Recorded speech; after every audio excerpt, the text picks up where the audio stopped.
क्या चुनाव आयोग मर चुका है क्या उसको शर्म नहीं आती है? अरे चुनाव आयोग की जिम्मेवारी क्या थी? और जो फर्जी काम करने वाले हैं उनके घर पे जो वोट डलवा रहे उनके ऊपर बुलडोजर चले। बीजेपी जिस दिन से सत्ता में आई है इनका एक ही है, फर्जी वोट डलवाओ और फर्जी तरीके से लोगों को डराओ, फर्जी मुकदमे दर्ज कराओ, झूठे ईडी सीबीआई के। इस देश का जो जेन्युइन त्योहार है, जो इस देश का आम जन का अधिकार है, आप उसको गोली से मार रहे हो, उसको बुलडोजर से कुचल रहे हो। उन अधिकारी कर्मचारियों के ऊपर जैसे सुप्रीम कोर्ट का फैसला है इसी तरीके से उनको जो ना बुलडोजर चले, ताकि देश के आम अधिकारी कर्मचारी बेईमान मक्कार इनको इस बात का महसूस हो कि अगर आप गलत कराओगे नहीं बैठा। ये तो वो लोग थे जो आम जनता थी और जो जिसको चाह रहे थे वो वोट देना था। ये तो बीजेपी वाले जो लोग हैं, संघी जो हैं, वो इस देश के अंदर एक प्रोपगंडा फैलाते हैं कि किसी ना किसी तरीके से फर्जी आईडी, फर्जी आधार कार्ड लेकर के आए। आधार कार्ड किसी का और आप उससे पूछ लो भाई फादर नेम क्या है, तो इनकी सीटी पीटी गुल हो जाती है। क्योंकि जिस तरह से उत्तर प्रदेश में वोटिंग हो रही थी, वहाँ वोट डालने से रोका जा रहा, फिर अखिलेश यादव का ट्वीट हुआ, फिर चुनाव आयोग एक्शन में आया, और क्या लग रहा है क्या सरकार डरी हुई है? नहीं, सरकार डरी हुई नहीं है, सरकार बड़े कॉन्फिडेंस में है। और योगी जी तो लगातार बादशाह इक्के पे बादशाह खेले जा रहे हैं। अच्छा, हाँ, देखिए एक कहाँ आता है? देखिए गेम इसी टाइप का है। ये लगातार इस तरीके की जो बातें करना और इस तरीके से आरएसएस के लोगों को वर्दी पहना करके, अच्छा, या उस विचारधारा के लोगों को वहां खड़ा करके, और इस देश का जन को एक तरफ तो चुनाव आयोग कहता है कि इस त्योहार में आप जश्न मनाएं, खुशी मनाएं और वोट डालें, और दूसरी तरफ योगी जी की पुलिस किस तरीके से महिलाओं के ऊपर गन तानती है, किस तरीके से ईंट पत्थर वहां चलते हैं, किस तरीके से पुलिस एक पूरा तांडव रचती है। ये देश की जनता को, यूपी की जनता को समझ लेना चाहिए कि इस तरीके के हथकंडे अपनाकर आज भारत देश के अंदर बीजेपी की जो सत्ता है वो इन्हीं कारनामों से ही आई है। अगर देश की जनता सही तरीके से अपना वोट डाल दे तो ये सोच लो कि बीजेपी के लोग एक गांव का पार्षद पंच का चुनाव नहीं जीत सकते। ये स्पष्ट है, क्योंकि जिस तरीके से हरियाणा में चुनाव हुए, हरियाणा में यही हालात, फर्जी वोटें डलवाना, अलग अलग चुनाव आयोग ने जो आईडी दी है उस आईडी का कोई महत्व नहीं आज देश के अंदर। विपक्ष कभी इस बात की चर्चा नहीं उठाता है। आप चुनाव आयोग पे आरोप लगा रहे हैं। आरोप नहीं है, ये फैक्ट है, सच्चाई है। क्या आप चुनाव आयोग ने जो आईडी दे रखी है क्या उससे वोट डलना चाहिए? आईडी दे रखी है, क्यों दे रखी है? वोटर नहीं है क्या देश के? हमारे पास 93 से वोटर लिस्ट वोट बना हुआ है। हमने इस बात का पता है कि मेरे वोट डालने से मेरे को क्या फायदा होगा। इन्होंने क्या प्रोपगंडा फैला रखा है? पहली तरफ तो ये वोट नहीं डालने दे रहे, दूसरी तरफ से ये अपने कुकरमुत्तों को लेकर के आएंगे 3 बजे के बाद में फर्जी वोट डालने। फर्जी वोट नहीं, वो फर्जी वोट नहीं थे, जो जेन्युइन वोट था, जो जेन्युइन वोट थे। धरने पे बैठे हैं बीजेपी वाले कोई धरने पे नहीं बैठा। ये तो वो लोग थे जो आम जनता थी और जो जिसको चाह रहे थे वो वोट देना था।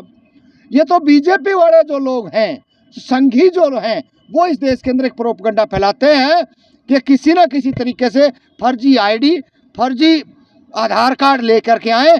आधार कार्ड किसी का और आप उससे पूछ लो भाई फादर नेम क्या है, तो इनकी सीटी पीटी गुल हो जाती है, क्योंकि नाम तो आपको बता दिया लेकिन फादर नेम जब पूछ लिया तो आपकी हवा खराब। ऐसे फर्जी वोट डलते हुए हमने खुद पकड़ा इनको। तो ये सारे का सारा डरे हुए सहमे हुए लोग हैं, भाई किसी न किसी तरीके से भाई हमारी सत्ता काबिज रहे। लेकिन अब इनके दिल लग चुके हैं, जितना भी हो सकेगा अभी नए नए फार्मूले जितने भी थे इनको अपने अपना लिए हैं। अब इनके पास कोई हथकंडा ऐसा नहीं बचा है जो आगे इनका कोई काम। महाराष्ट्र में क्या होने वाला है? महाराष्ट्र में देखिए, महाराष्ट्र में वोटिंग हो चुकी है, बहुत जल्दी रिजल्ट आएंगे, बहुत जल्दी रिजल्ट आएंगे। झारखंड में भी वोट डल चुके हैं, जल्दी रिजल्ट आएंगे।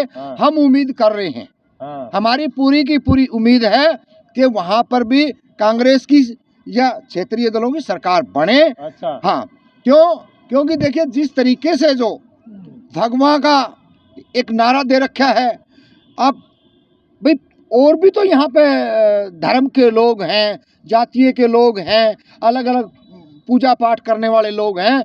बीजेपी जिस दिन से सत्ता में आई है, इनका एक ही है, फर्जी वोट डलवाओ और फर्जी तरीके से लोगों को डराओ, फर्जी मुकदमे दर्ज कराओ, झूठे ईडी सीबीआई के झांसे में लेकर के लोगों को धमकाओ। ये सारे के सारे षड्यंत्र इन्होंने रचे। आप हार जाते हो वहाँ ऐसी बातें करते हो, जहाँ जीत जाते हो वहाँ बात नहीं करते। नहीं, कहाँ जीते हम, कहाँ हमने ऐसी बात नहीं करी। ईवीएम छोड़ दिया आपने, ईवीएम का देखिए ईवीएम का हमने खूब पहले भी डाउट था, आज भी डाउट है, ना हम उससे हटे हैं। हम जब हार जाते हो जब आता है डाउट। नहीं, ऐसा कुछ भी नहीं है, ये आप लोगों की गलत फहमी है।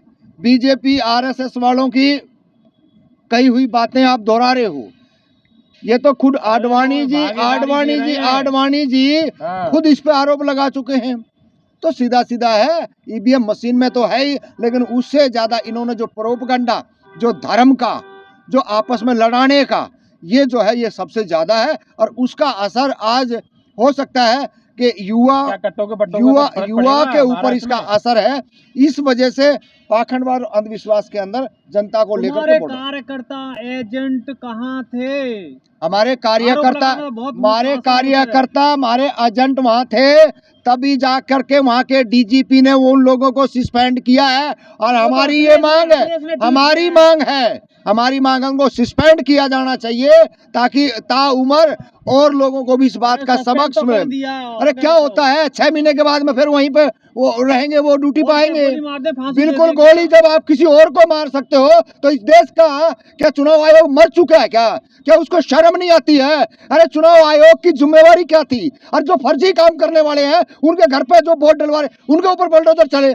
इस देश का सुनिए बात, आप इस देश का जो जेन्युइन त्योहार है, जो इस देश का आम जन का अधिकार है, आप उसको गोली से मार रहे हो, उसको बुलडोजर से कुचल रहे हो। उन अधिकारी कर्मचारियों के ऊपर जैसे सुप्रीम कोर्ट का फैसला है, इसी तरीके से उनको जो ना बुलडोजर चले, ताकि देश के आम अधिकारी कर्मचारी बेईमान मक्कार इनको इस बात का महसूस हो कि अगर आप गलत कराओगे तो तुम्हारे घर पे तुम्हारे बीवी बच्चों पे इसकी गाज गिर सकती है। ईमानदारी से काम कर। वो खाकी चड्डी वाले लोग हैं, जिसके आप वकालत कर रहे हो ना, वो बीजेपी आरएसएस के संगी है, और उन्होंने वहां पे महिलाओं के ऊपर गोली चला रहे हो। इससे ज्यादा बेशर्मी क्या हो सकती है? अरे आपका फर्ज ये था कि बड़े बूढ़े हो उन तक आप पोलिंग बूथ तक लेके आते। क्या महाराष्ट्र में हरियाणा ऐसा हाल होगा?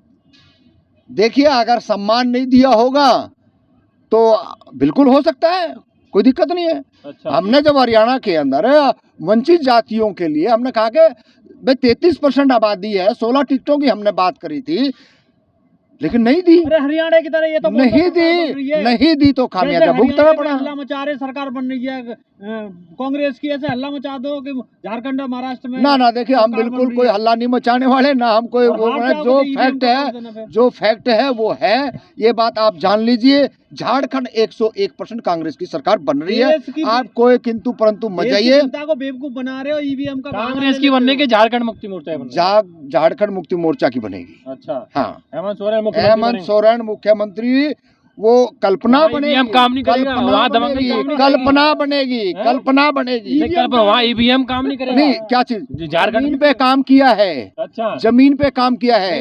नहीं, वहाँ ईवीएम पे, वहाँ इलेक्शन कमीशन वहाँ गलती होगी तो वापस आएंगे वहाँ भी। अच्छा, मैं खुद जाके जमशेदपुर पूर्वी में गया हूँ। अच्छा, और हमने देखा है वहाँ पे, वहाँ जितना चुनाव सादगी सिंपल है पूरे देश में कहीं नहीं है। और वहाँ आडवाणी का ये बीजेपी आरएसएस का वहाँ कोई लेना देना नहीं है। जीत जाओगे, वहाँ जमीन पे काम किया, जहाँ हार जाओगे वहाँ मशीन। अरे भाई, सच्चाई भी तो होगी। हम बीजेपी वालों की तरह अंधभगत महाराष्ट्र में क्या होने वाला है? इस तरीके के प्रोपगंडे फैलाते हैं। हम प्रोपगंडे नहीं, हम जन की बात करते हैं। महाराष्ट्र में हम जन की बात करते हैं, चाहे शिक्षा हो, चाहे रोजगार हो, चाहे इस देश की आम जनमानस की सुविधाओं के। कह दो कि महाराष्ट्र में ईवीएम की वजह से हार रहे हैं, क्यों कह दें?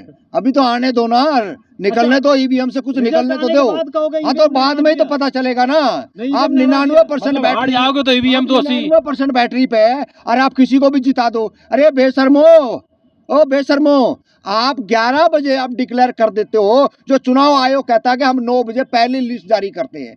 तो या तो वो इस देश की मीडिया वाले नालायक हैं या फिर चुनाव आयोग निकम्मा है। इन दोनों में कुछ तो फर्क है। नहीं, हार के बाद आप मीडिया और चुनाव आयोग पे दोष फोड़ते अरे हैं, हार EVM पे दोष के फोड़ते बाद नहीं है, हम तो आज भी कह रहे हैं इस देश के अंदर फर्जी तरीके से जो वोट डल रहे हैं वो इस देश के अंदर खतरनाक है।